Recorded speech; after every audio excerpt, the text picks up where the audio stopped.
America's Newsroom. What is your sense about what's happening within the FBI now with regards to the Clinton Foundation, a story that was largely buried given the news of Anthony Weiner's laptop on Friday? Well, I know there is an ongoing investigation. The director in congressional testimony indicated that. And so I think, on those two unrelated to the email investigations, it is a normal practice. I worked at the Justice Department not to indict just right before an election. I think in the email case, it's a unique case because it came out of a congressional investigation.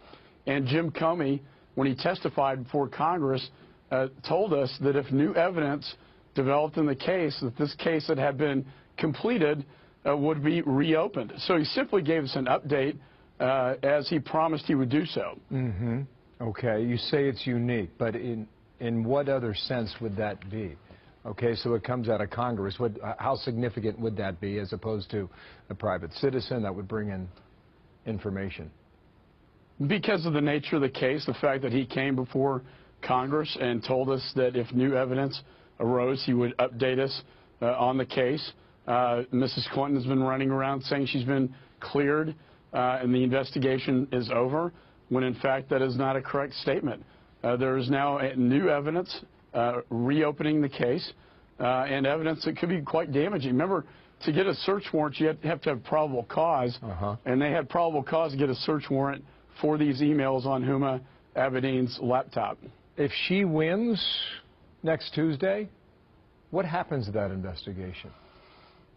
Well, that's something I've been talking about that hasn't been mentioned very much, and that is this investigation will continue whether she wins or not. But assuming she wins and the investigation goes forward and it looks like an indictment is pending, at that point in time under the Constitution, the House of Representatives would engage in an impeachment trial. It would go to the Senate, and impeachment proceedings and removal would take place. Remember, the only last time I can recall when this happened was Richard Nixon, who was impeached and resigned before he would have been voted to remove office. And then I remember Gerald Ford pardoned him from any criminal wrongdoing. I would hate to see this country being thrown into a constitutional crisis because of Hillary Clinton's behavior. Okay, now we have talked to you quite often for various investigations on Homeland Security, etc. But you are 6 days away from a national election, and you've used the I word. You want to take that back? I'm sorry, the I word. Impeachment.